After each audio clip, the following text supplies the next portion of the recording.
United people's party liberal 2015 मायथाइनि 5 आगस्टआवहाय दतमानि हारिमु फोथाराव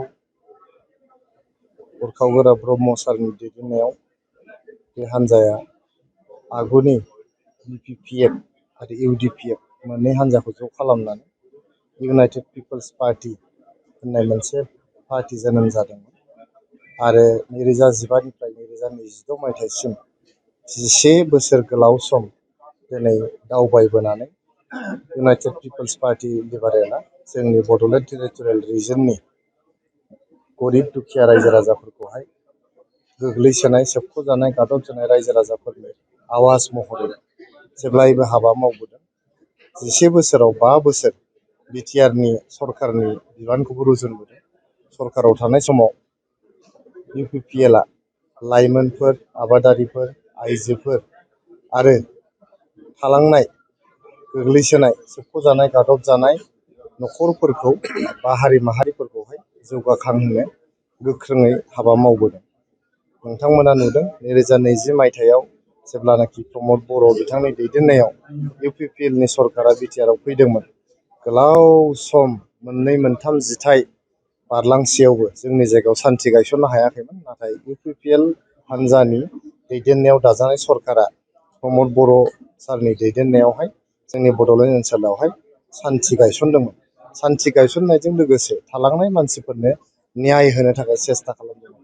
न्याय होनायजों लोगोसे जोंनि ओनसोलनि थागिबि माहारिनि सुबुंफोरनो आत्मसन्मान बा डिगनिटि होनो थाखाय सेस्था खालामदोंमोन।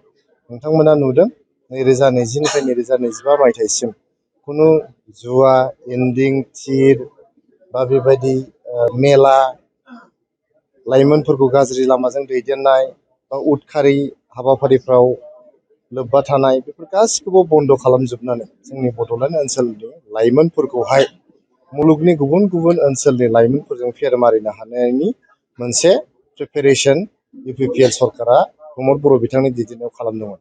दिनैहाय 5 आगस्ट 2026 मायथाइयाव आं इउनाइटेड पिपल्स पार्टीनि गाहाय नेहाथारि जानानै साफ्रोमबो इउपिपिएलनि मावथिफोर, मदद होगिरिफोर आरो जोंनि वेल विशारफोरखौहाय गोसो गोरबोनि हामलायनाय जासिहरदों।